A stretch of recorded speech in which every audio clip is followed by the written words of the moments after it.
Evan Great. Sofro is a nomadic gardener, artist, musician, psychonaut, biophiliac, ecosystem steward, and explorer of freedom.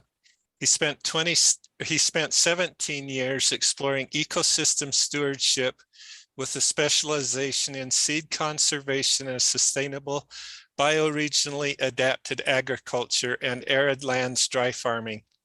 He has worked on and with over 100 farms in the US, Mexico, Belize, Guatemala, Costa Rica, Ecuador, and Peru.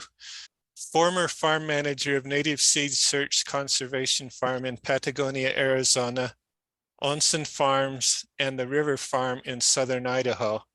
Evan currently resides in the Klamath-Siskiyou bioregion.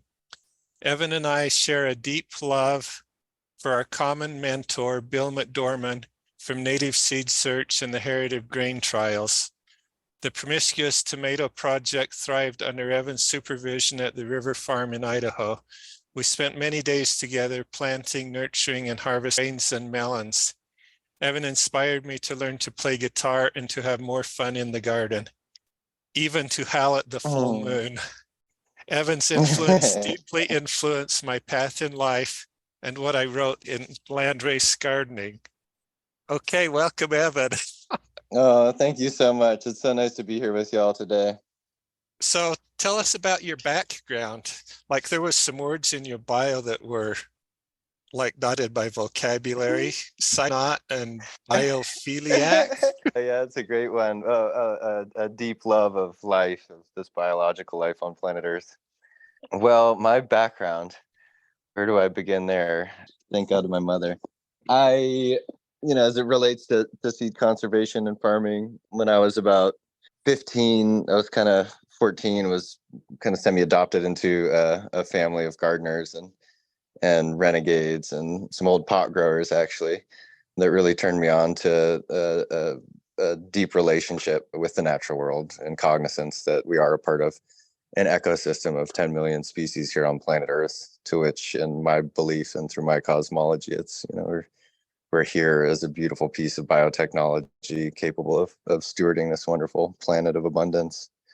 I initially had a large drive, especially as a rebellious teenager, to fight for freedom and going out to protests. And as the Iraq War, times the second Iraq War, I guess, and wanted to be deeply involved in activism.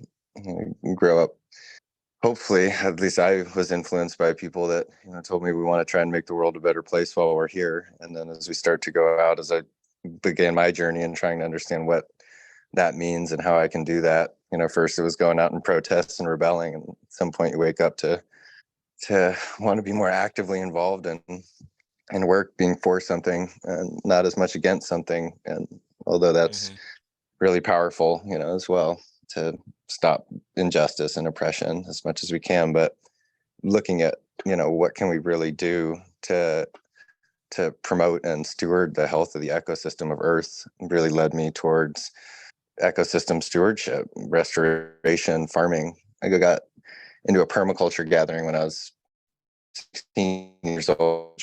Cash Dorman was there, Kelly Weston, some really wonderful earth warriors, if you will. And the world of permaculture really turned me on to, like, we have all of these tools available to us to make the world a better place, for lack of better words, to raise the water table, increase species diversity, steward the greater ecosystem. And that was just like, I'm lit. It's like, you can't complain. It's like we have the power in our hands, if we're privileged enough to be free enough to be able to move throughout this life, which I am. And so it was like, okay, no more complaining, no more being against something. What are we for? And, at first that was farming. Did my first full season on a farm in southern Colorado in Montrose, Circle A Farms, and made $100 a week and happy as a clam, living in a tent. And these wonderful women at Circle A Farms growing about 350 different vegetable varieties for market farm at about 6,000 feet in Colorado, high alpine, short growing season. but dove into that world, and it was a really wonderful introduction to the world of market farming and farming as a whole, and the spirit of how cool it is to work our asses off until the sun goes down and then some, and all of that. And so that was kind of like my introduction into the world of agriculture, I'd say, and a little bit of my background there. Yeah. And so how did you go from being introduced to agriculture over to crop breeding? Well, it was really at that permaculture gathering. Bill McDorman was there, and I can credit him pretty directly, because at that permaculture gathering, Bill McDorman came and gave some of his absolutely marvelous speech monologues, if you will, about the history of the human seed relationship, this 10,000-year-old, generally so we believe, relationship between humans and the seeds of the crops. Like, we are an extension of their biology. These wild plants gave up their defenses that most wild seeds have, in bitter alkaloids and spines and thorns and things like that, and they softened up as we built a relationship with them in agriculture, and we kind of became their defenses, that we're participating in this centuries, millennia long ritual, if you will, or ceremony, I guess, of a relationship that's been going on every single year since the dawn of agriculture, and before that. And of course, the big realization of the loss of crop diversity in the last 70 years, 100 years, and getting really inspired about that. But he just, if you've ever listened to Bill McDorman speak about seeds, which thousands of people have now, it's kind of hard not to be cognizant of it in the rest of your journey moving forward. Bill McDorman was one day emailed me and he says, I want you to come to a conference and I'll send a driver to come and get you.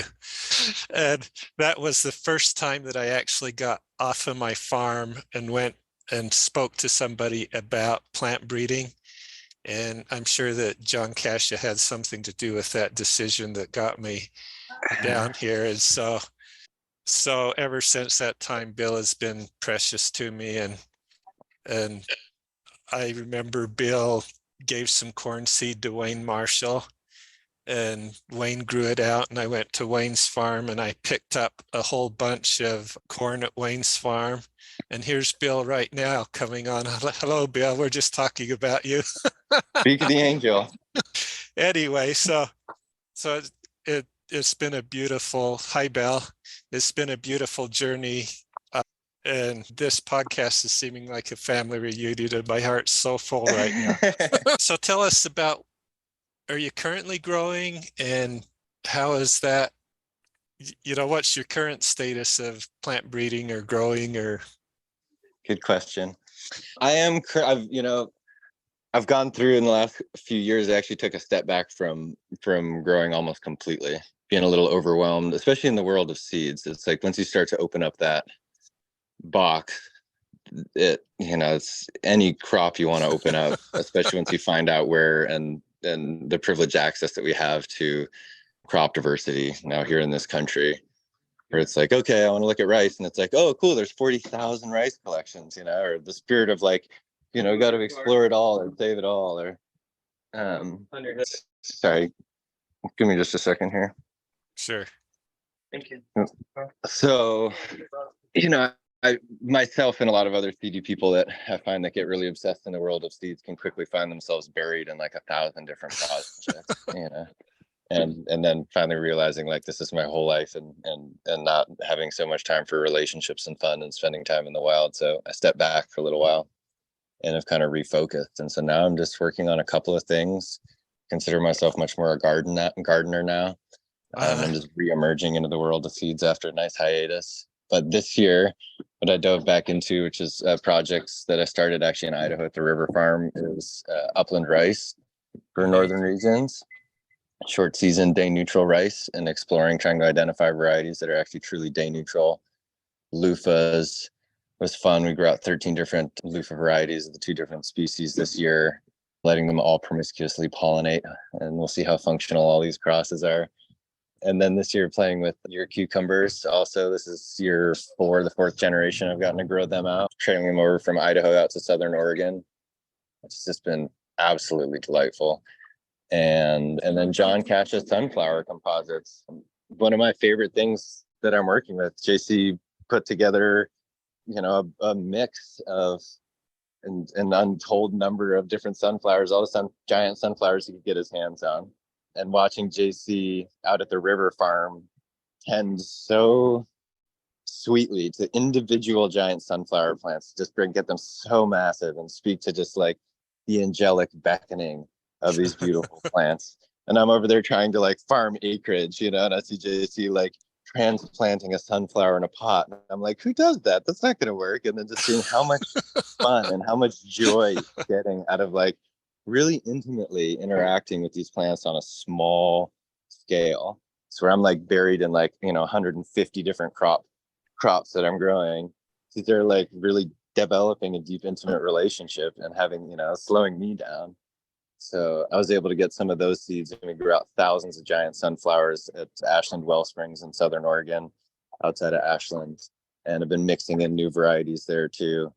And it's just been so much fun. I mean, if there's one, I actually went out into the desert this year in some arid lands in Southern Idaho and just planted a wash to these giant sunflowers.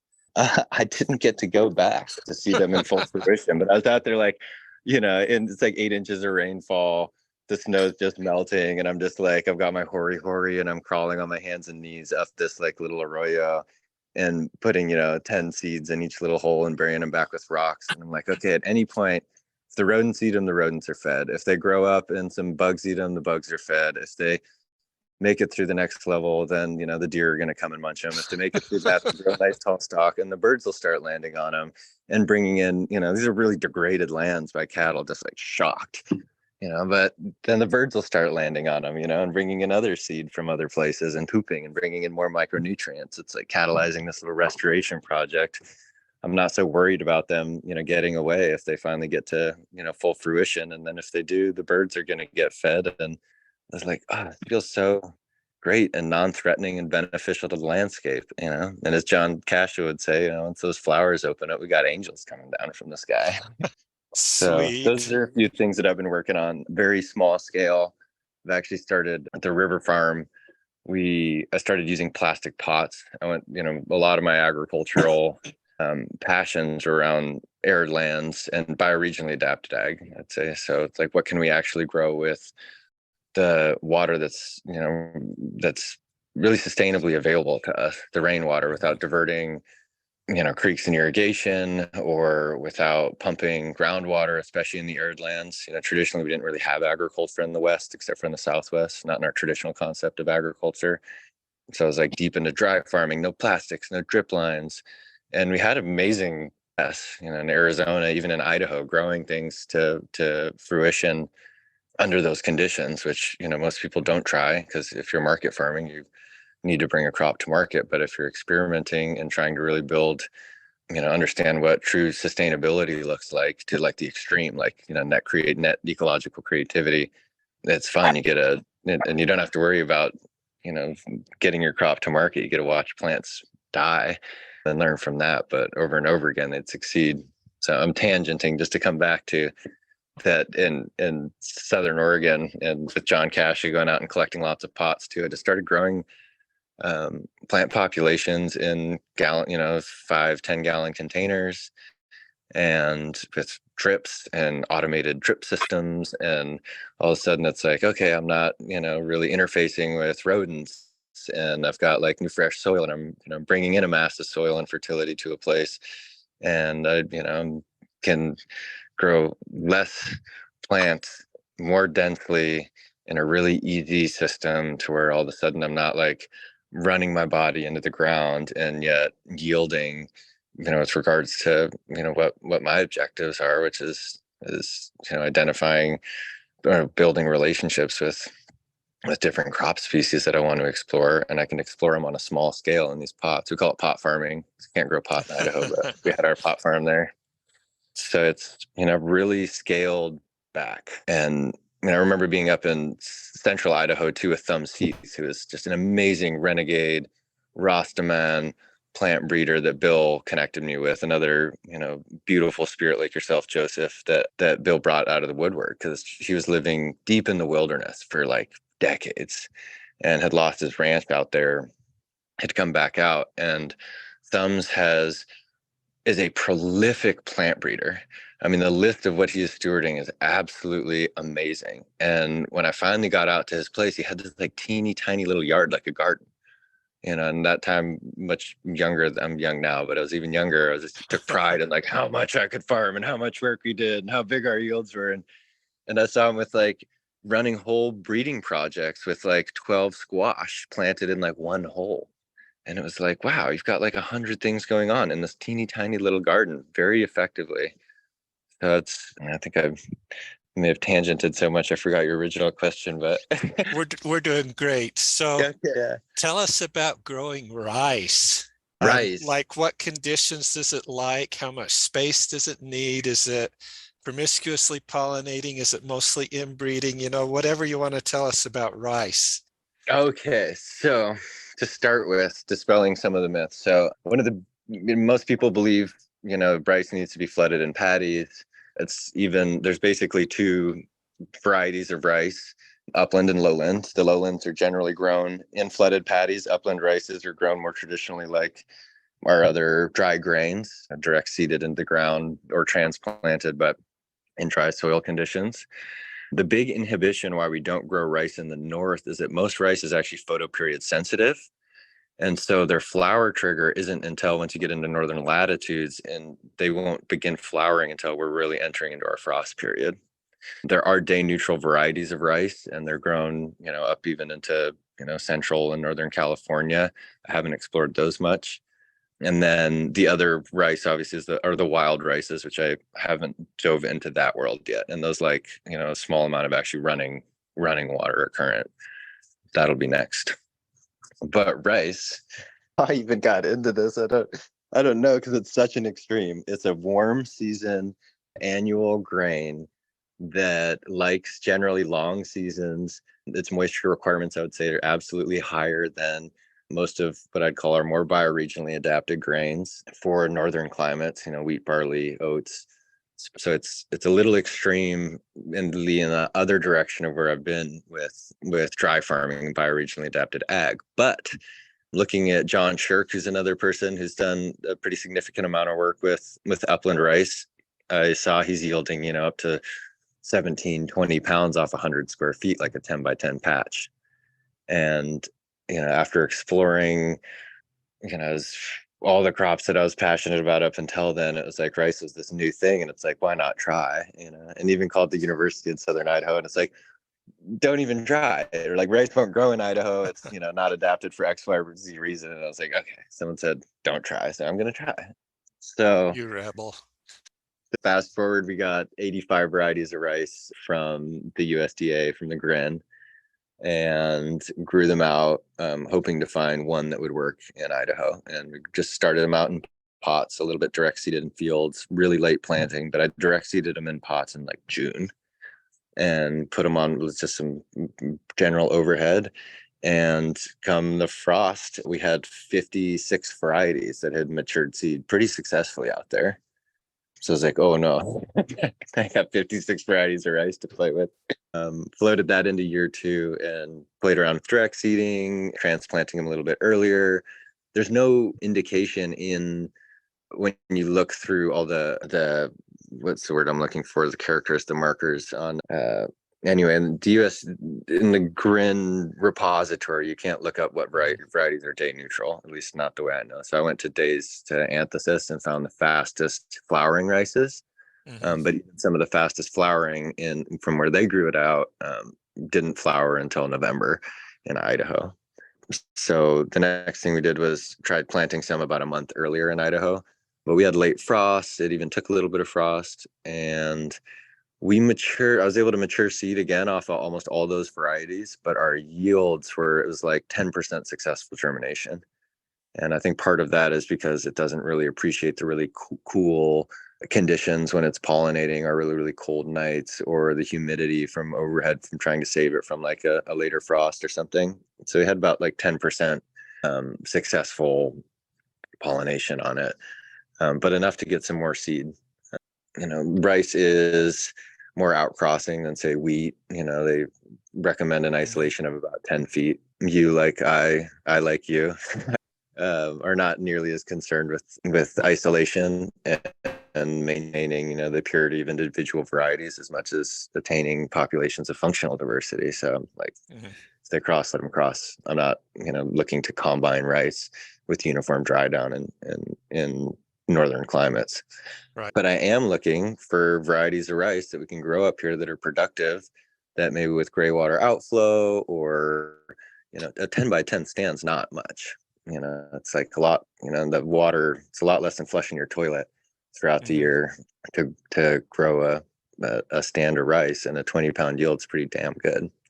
So fast forwarding again, brought them out to Oregon. And this year I just took 13 of those varieties, some of the best producers, and I started them in early April and put them in 20-gallon pots and put them on a little drip system. And this year, because I started them almost, a month and a half earlier in Idaho, we were harvesting in early September. There were a few varieties that by the end of August were like done. Nice. And so at least of these 13, I didn't go back through and analyze the full collection of over 50, but these we got 100% seed set, absolutely prolific.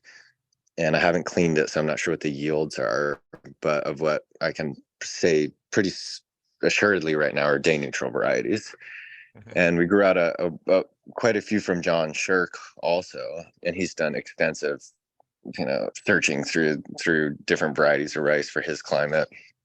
But these yielded and performed better than the ones we got from him. And some of them are just, like GF3 too. I don't know much about the history of them, but other than it came from Kazakhstan or northern Japan or Russia. So that's a little bit on that. As far as the conditions, I'm not stretch them into arid production. They're very tolerant of heat, and where they grow in California, in flooded paddies, but so that's cooling the soil, which is significant. But the temperatures there hit like 110 degrees during pollination. So they're more tolerant of the heat than the cool. I haven't been able to distinguish, fully in all of these what are upland and what are lowland, but I haven't grown any of them in flooded conditions, and I'm getting really good pollination set. I think just consistent moisture, and especially during pollination, they seem to be most fragile, like, most plants. And what was the other one that I was going to add? Yeah, that's some notes, on the rice experience. So Thank you. Can you tell us a little bit about your involvement in the Heritage Grain Trials? Oh, that was so much fun. So I've been blessed by the love of Bill McDormand and Bell Starr's partner, John Cascia, Leanne, the crew with Rocky Mountain Seed Alliance, the former, what was another story. But they have done amazing work in bringing together teams of growers to dive in and assess and revive old crop varieties, particularly with the Heritage Grain Trials. I got to be part of, a number of different farms across the West, the Rocky Mountain West, trialing out oats, barleys, rye. And really what we were doing was just, we had, each site had, how many do we, I think we went through like 25 different varieties, at least. That's what we were working with. And we replicated we were growing the same varieties in different bioregions within the Rocky Mountain West, and just assessing them for, yields and flavor, hopefully after, the milling process later on. And just, some of it was general observation, some of it was very specific and weighing out yields relative to, our plot sizes and our agricultural techniques. But it was so much fun. And, going through and taking, varieties that you're really starting with a handful of seeds, you're getting a packet, of something that at one point, the only reason we still have it is because it was functional within a culture for thousands of years. being saved every year up until that point. And now it's like, okay, here we've got a few packets because some beautiful person cared enough in these times where maybe they're not even grown out, consistently year after year. Maybe they're not feeding a whole culture, but they have relevance, somewhere or for somewhere, or maybe they don't anymore for our culture, but we'll find out. And through it, as we started diving in, it's like there's some really wonderful, great old grain varieties that taste delicious and perform well. Some were not, we had some barley varieties that were just like toppling over, and you're like, okay, I'm not sure what I'm doing, or maybe it's just compared to the other barleys we're growing, it's not really functional for me. But if nothing else, we get to grow up some seed stock and store it away, and maybe another decade down the road or something, someone else will figure out its intrinsic characteristics for their specific bioregion. So one of the most fun things for me within it too is just seeing all of the grain varieties planted out next to each other. Because you look at a single field of wheat and it gets a little boring. That's like, okay, it's not uniform. At least when you grow a field of corn, especially old land races, you're like opening it up everyone. You're like, it's like Christmas. Like, what's gonna be inside? You really get to interact with the plant more. But seeing a spread of 20 or 30 or 40 different grain varieties next to each other, each with their own unique inflorescence, and the spikelets are not the CNET feel. I think that was one you were working with, right? Yes. Like this mega elephant head, and it's like giant grains. And so, and yeah, seeing them in the fall and the light one next to the other is just a cinematographic masterpiece. Like, wow, this is so beautiful. That's actually, I think I sent you that video. We did the big Triskelion spiral. And there's a video on it. It's our RMSA, the heart. And so we had multiple grow outs and replicates of the Heritage Grains trial on the river farm out there. But we planted, I think it was 100-foot plus across. Like you could only really see it from a drone, but it was a 3-armed, a Triskelion, beautiful symbol of infinity and the Holy Trinity and all the other trees we can weave into it. We'll put that in the show notes and social media. Yeah, it's just that was beautiful. Really fun. Yeah, so so that Heritage Grain Trials is still ongoing. Leanne, could you jump in and tell us how to get connected to that?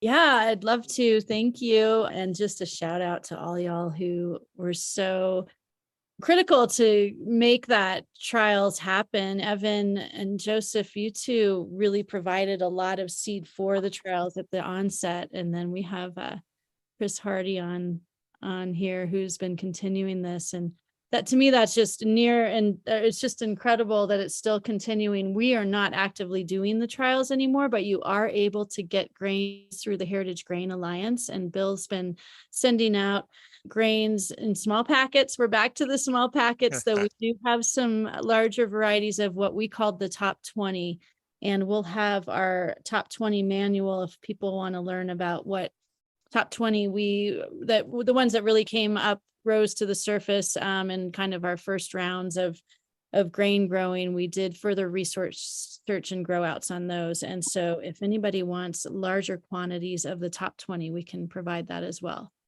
But the trials themselves have kind of been on hold, but we keep hearing from people that are growing them. And so I guess in their own way, they're continuing onward, but thanks. Thank you. Yeah. It's, if I can add too, it's an interesting thing, working in the world of seed conservation. It's, most of the work is being done for free by passionate, sometimes obsessed farmers and gardeners and seed stewards.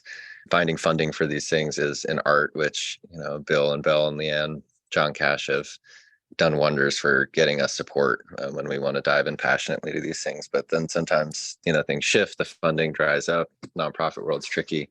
But even in those 2 years, like Leanne said, it's like, okay, we went through, assessed, we could have maybe drawn this out even longer, gone through more varieties. But even in that time, like Wilder Jones of King's Crown Organics, wonderful, awesome young farmer who's taken over his dad's operation in southern Idaho. He grew out some of the grains too, and they were like, hey, this ryegrass that goes like 6 foot tall, the Sangosti. And last I talked to him, he's like, yeah, we just combined 6 tons of it or something. So one of the wonderful benefits of, even the work that we did do, all the work that we could have maybe done more, but it has trickled out. And then you come back and you realize, oh, people grasp these, they have relevance in someone's farming operation. Now it's out there now. Someone has a relationship to it and it's going to thrive. Thank you. So we're all ready for the bonus round questions. So Evan, if you could work wonders with any species, what would you do? What would I do? Oh, I would continue to do my best to inspire the human species to awaken to a deeper relationship of stewardship of this beautiful ecosystem of Earth. It's, in the world of diversity, and I haven't been to the other planets, but I really like this one.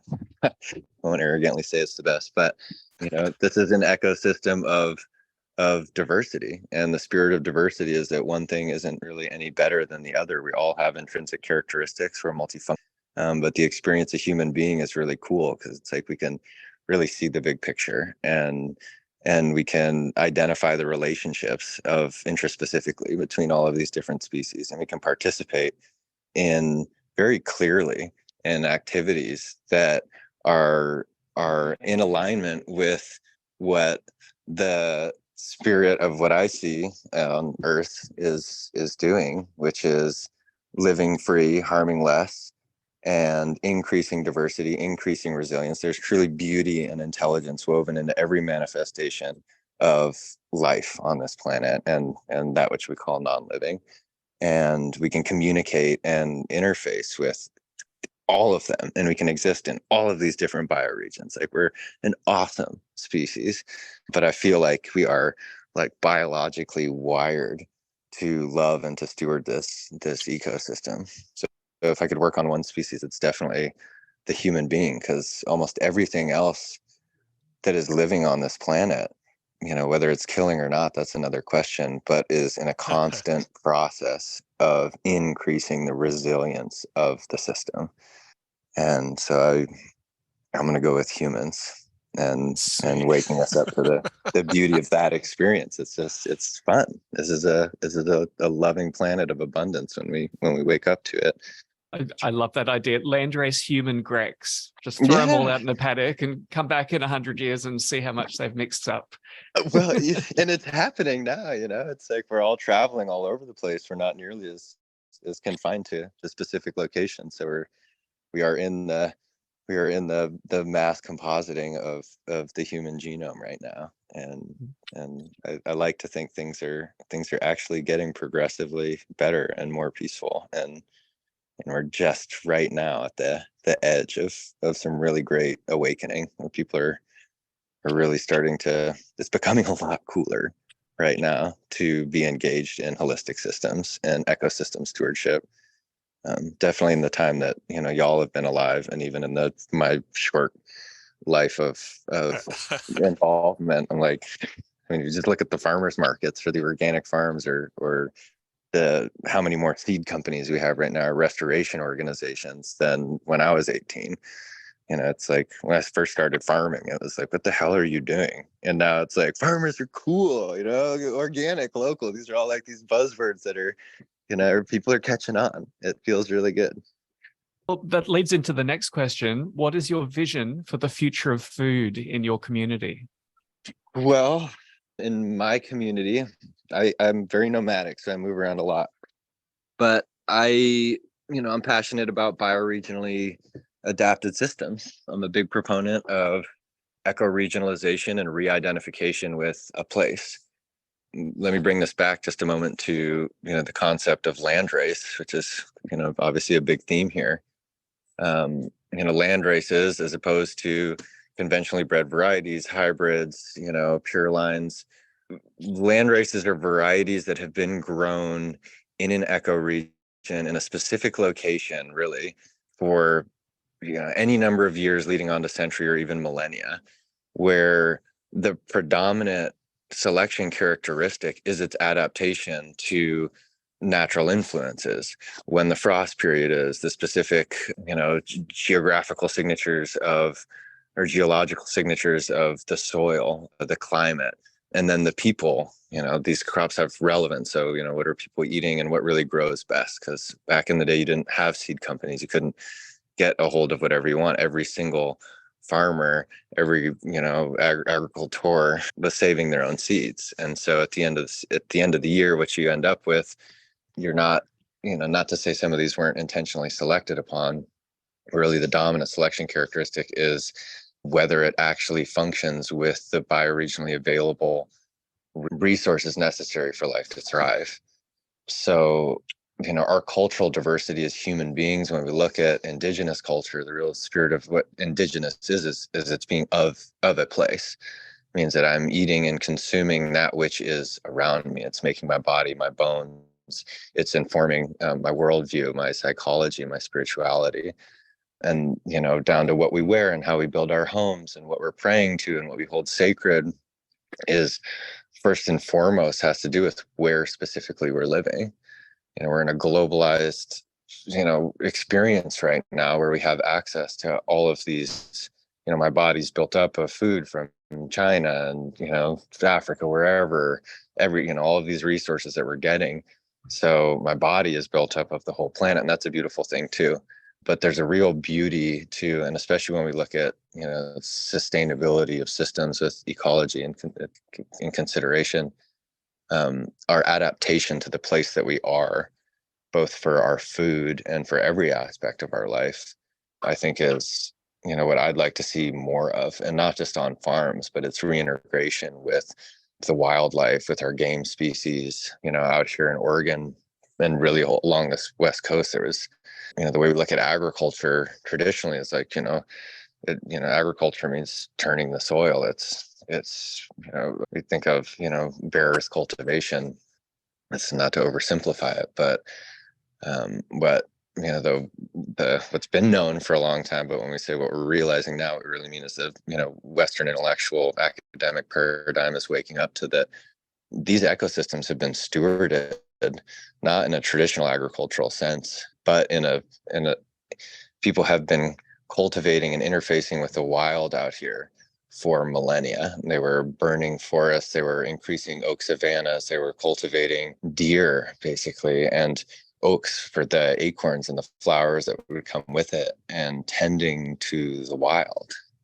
We're not in a traditional agricultural landscape out here, but there's so much abundance. It's changed now with population density, how many people it can support. But when we do that, farming is hands down the most destructive thing that the human being has ever done to the planet, is leaving wide swaths of bare exposed earth. So what I'd like to see for my community actually is, and any community that I'm in, is actually transitioning more farms into ecosystems with a lot of consideration of the greater ecology of the other, thousands of species that exist in any bioregion, and these medicines and these foods that are abundantly around us, and a little bit less of a focus just on our agricultural crops. Because as I go back and forth, and this is part of my hiatus from farming, was like, okay, I'm deep in these seed relationships and these cultures, picking up off of cultures of, and the grace of the hard work of others for thousands of years with these agricultural species. Then I'm like, hold on, these guys have been our millennia old partners in destroying the planet.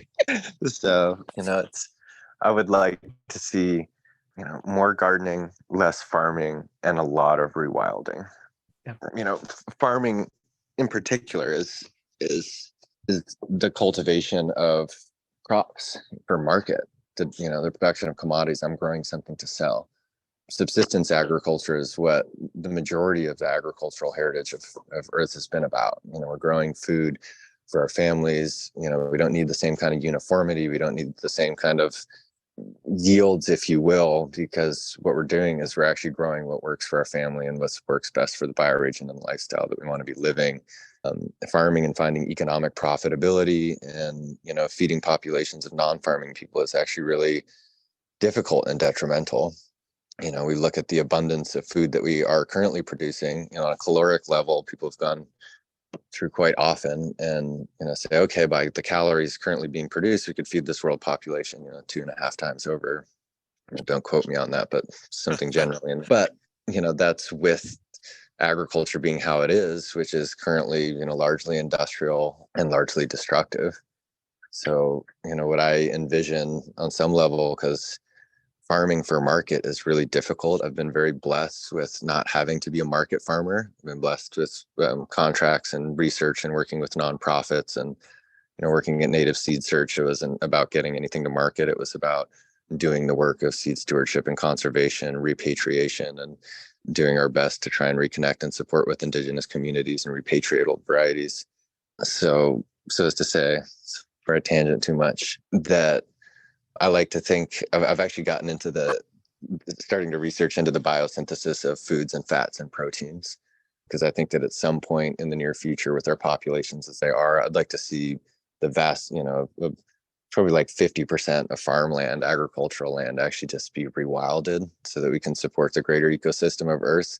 Let the people in the rural areas, if ideally, I'll just speak for our bioregion, be tending the wild more, gardening, very carefully, in my ideal world would be very carefully considering where we have open soil cultivation and encourage people who are living in the massive metropolitan areas to eat biosynthesized food that will hopefully soon be produced in a more ecologically considerate manner than conventional agriculture.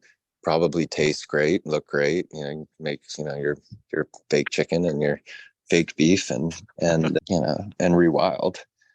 If people want to live in that deep of disconnection from the greater ecosystem and what it would really take to continuancy of a biodiverse planet Earth, then let them eat hip, good tasting, bodybuilding synthesized foods. And out here in the wild, we can hunt and fish and take down the dams and restore the rivers and bring back old growth forest and grow abundant gardens and feed people in a way that's not so destructive to our minds, bodies, and spirits in the earth. Thank you, Evan. Thank you, Shane. So let's open it up to questions from anybody. Want to say something to Evan or ask any questions? Well, in Evan's description, I think one description was left out, the one that he inspired me, and that I'm now describing myself as a regenerative earth artist. Evan, that was the phrase that you coined that was so perfect, so perfectly described. What we were doing at the river farm was not only doing good work ecologically and for the seeds and for the people, but we were also doing it in a very creative and artistic manner, which puts a whole different kind of energy into the work. So I want to thank you for that. And Joseph, I want to give a shout out to you for spreading the word so well on your podcasts, or what do you call? Are you a seed influencer now?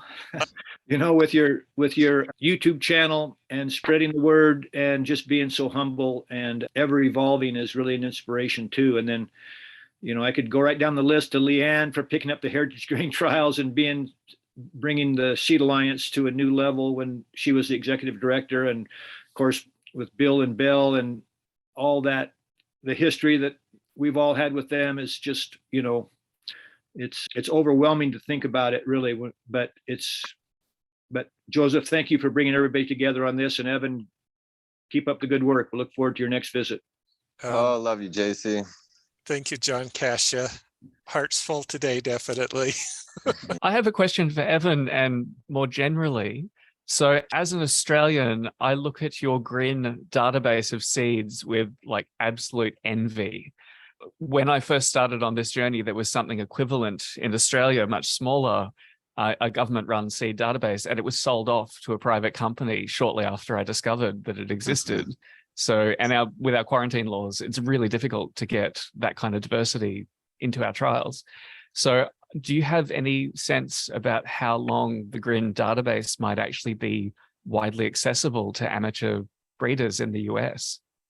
Bill might be able to speak to this better than me, but I can say that, as I don't have any academic, credentials, right now, like when I applied for the rice, the first response I got was no. If you're not a university, if you're not a researcher, we're not sending you seeds, which was, fine. It's like I can go and find somebody else to co-sign on with me. But I think that is the general response for a lot of requests as for amateur plant breeders, because at this point it's underfunded, it's understaffed. There's a lot of seeds sitting, some of the seed I'm growing out is like 60, 70 years old. They don't have the resources to be regenerating these populations. So I understand their hesitation at this point to be distributing populations that, if they can't ensure that it's going to be replenishing or, going to specific work that, their directives want to support.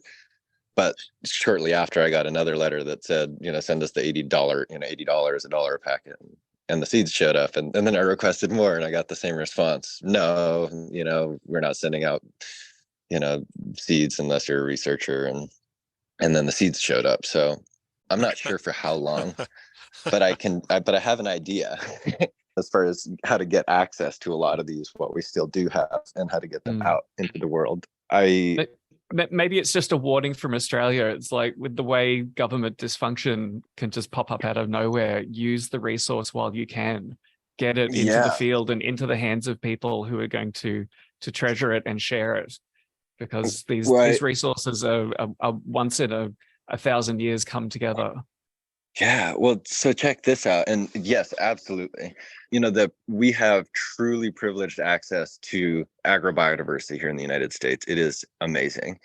And like you said, I think few people don't recognize just what a privilege that is. I worked down in Costa Rica, was flown down there by a family that wanted to influence the availability of seeds and seed production down there.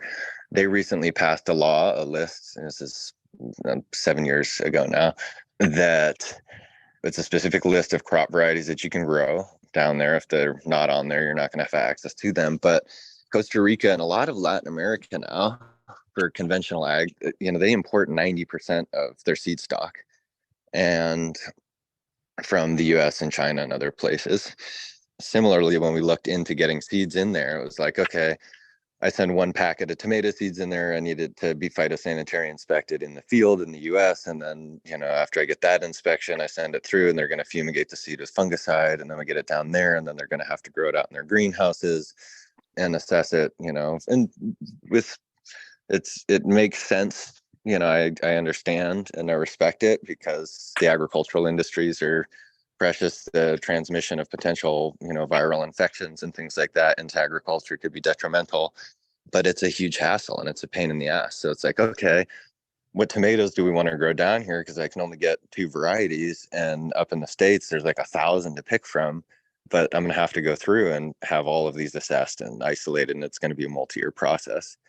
That being said, when, this thing that a handful of us are really passionate about, and this fringe part of the seed world that's okay with not keeping things isolated, and I'm grateful for everyone who has, and that's why we still have so much unique diversity and intact cultural narratives around these things. But mix them together. You can take 100 tomato varieties or 1,000 tomato varieties, or the entire collection of available agrobiodiversity within any specific species or variety that we want to work with, and mix them together. And all of a sudden, when you move through that phytosanitary, it's still going to have to get fumigated and grown out. But now you have one population of tomatoes that contains the entire available stock of genetic diversity in the tomato line. And then let people pick back out through it. You won't know what is what. You may not know the specific story of its heritage at that point, although you could, go through and assess and re-identify. But when it comes down to having functional access to diversity, you grow that out in a field, and you'll know real quick. It's like, okay, just put the 1,000 varieties out in a field and invite, farmers and gardeners and growers to go through and say, hey, there you go, pick the ones that stand out to you.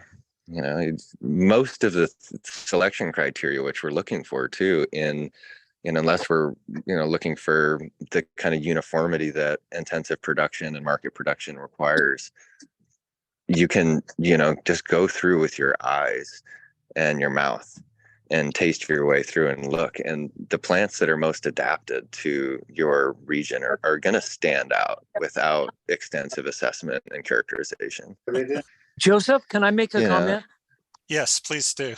I just want to answer the other question. I was asked to be on a committee. I was in India at the 9th session of the Global Treaty on Plant Genetic Resources. And there's a huge call worldwide from the world's small farmers to get access to their seeds in the world's gene banks, they call it. And so I sat down with several others and the head of the whole CGAR system, which is the 11 big gene banks, including Fort Collins.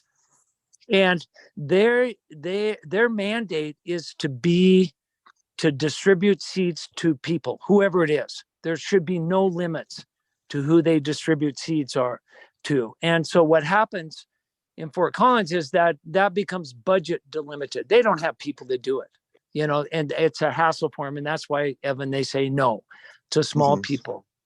But I can tell you that globally, this is being worked on, and there's going to be a series of workshops and webinars created so that you can watch and learn how to access the seeds in these seed banks. They take it very seriously that these are the people's seeds. They've basically been stolen, and they understand they're being viewed that way in these big gene banks. And so they're taking it seriously that they have to open up. And so it may be that we hit another golden period for people in Australia, say, and others to be able to have access to seeds. Yeah. Thank you, Bill. I would suggest combining those ideas for these organizations where there's a logistic overhead in picking out like 10 packets out of 1,000 that are in the database. Perhaps they could look at generating mixtures for distributing to small farmers.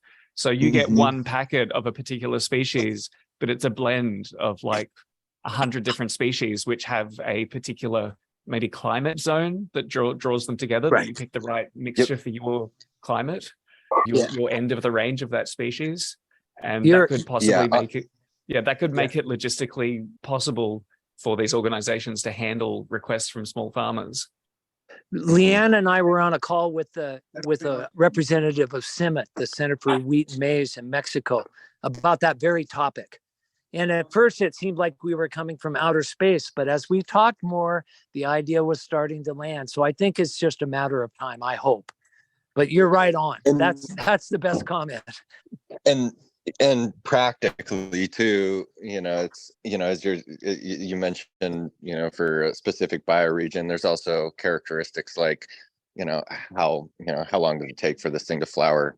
As we were doing mass composites of melons at the river farm. And luckily Joseph was there too, because I just got like every packet of melons that I could get my hands on. And Joseph was there when we liberated their individuality and do a big family reunion. But he was like, "Oh, by the way, that melon's bitter as hell." And so once you, excuse me, there are certain characteristics. It would be nice to group things practically to ensure that you're not getting, what we could call like deleterious traits in there. There's, not every melon has to be sweet. There's other purposes. We brought some melons back to the Sierra Tarahumara, and there were these teeny tiny little watermelons, and they grew them out, and we're like, why are these even here? Why were people saving them? They're not really that sweet. They're small. No one's going to prefer this over the watermelons we could get our seeds we could get our hands on. And then an elder in that community came out and was like, "Oh no, we make this papillon, a blend of the seeds." And this was actually a watermelon that just produced a prolific amount of seeds, 3 different colors inside. And it was toasted and they were ground and used as a spice. But if I were to mix that into the population of the rest of, delicious sweet watermelons, which is what most people are going for, in a couple generations, those traits are going to be, pretty prolific in there, and maybe not what we're desiring. So I think I daydream sometimes of, we start with taking every variety that we can, and maybe for a year or 2 years in a few locations within any crop species, growing them out and just assessing their basic characteristics, and then group and then distributing them, as you're saying, into, functional composites. so that we have as much diversity as is practical, not as much diversity as is possible within each population. All right, Evan, it's been a pleasure talking to you. Thank you very much. Final opportunity for an end plug, Evan. How can people get in touch with you or learn more about the work that you do? Right now, I could offer up my email. I do have a social media, but it's been inactive for a few years, which is Regenerative Earth Arts. That's on Instagram. And I'll be re-emerging next spring with more of an online presence. But you're welcome to share my email also, which is Evan Sofro. Oh, which one am I using? earthincorporated.net. And I'll be checking that. I'm going to actually be going into a retreat for the next 4 months, but I'm happy to communicate via email. But right now, I really don't have much of a public presence. So, if you want to shoot me an email, or if you happen to be in Southern Oregon and want to go on a walk in the forest, that would be the best way to be in touch with me. And then I keep in touch with John Cash, Leanne, and Bill McDormand. So they usually know how to get a hold of me if you really need to find me. Thank you for coming out of the woods to talk with us, Evan. Oh, I'm in the woods talking with you, but all right. But Thank you for coming to the edge of for the internet invitation. to talk with us. Well, thank you so much, Joseph. And thank you, everyone. Thank you for all the work you do, and you've truly been an inspiration for me. And like to express my appreciation also to Anna and Shane for the technical support for this podcast. And till next time, beautiful people.